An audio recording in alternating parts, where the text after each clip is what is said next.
నమస్తే welcome to NVTV 24/7 news channel.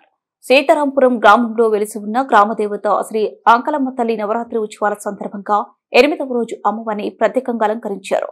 సోమవారం ఉదయం అమ్మవారిని తమలపాకుల మాలతో ప్రత్యేక అలంకరణ చేసి భక్తులకు కనువిందు చేశారు. సోమవారం ఉదయం నుంచి భక్తులు అధిక సంఖ్యలో పాల్గొని అమ్మవారి తీర్థ ప్రసాదాలు పుచ్చుకున్నారు.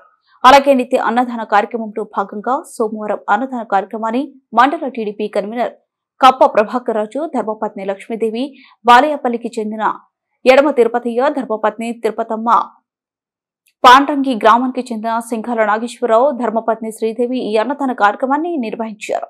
అన్నదాన కార్యక్రమంలో భక్తులు అధిక సంఖ్యలో పాల్గొన్నారు. 8వ రోజు కూడా దర్శనార్థం గ్రామం నుంచి కాకుండా పక్క గ్రామాల నుంచి కూడా భక్తులతో సీతారాంపురం ఆంకలమ్మ తల్లి ఆలయం కిక్కిరిసిపోయింది. ఈ నవరాత్రిలో నిత్యం అన్నదానం చేసిన ప్రతి ఒక్కరికి ఆలయ కమిటీ వారు ధన్యవాదాలు తెలిపారు.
చూడండి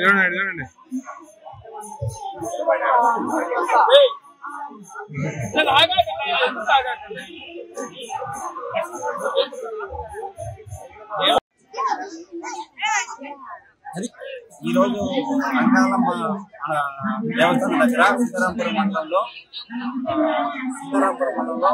తెలుగుదేశం పార్టీ తరఫున కాకుండా పార్టీ తరఫున కాదు, మేము నాయకుల తరఫున ఈ అంకాలమ్మ దేవస్థానం దగ్గర చైర్మన్ ఆధ్వర్యంలో అన్నదాన కార్యక్రమం జరుపుతున్నాము. 40 సంవత్సరాల ముందుగా గతంలో ఎన్నడూ లేని విధంగా ఈ సీతారాంపురంలో అంకాలమ్మ తిరునాళ్ళ దగ్గర 50 సంవత్సరాల తర్వాత అశేష భక్తుల సందర్భంతో ఈ ఘనంగా ఈ అన్నదాన కార్యక్రమం 9 రోజులు జరుగుతూ ఈ కార్యక్రమం అంతా జీవితంగా ఉంటుంది. భక్తులకు అందరికీ ధన్యవాదాలు.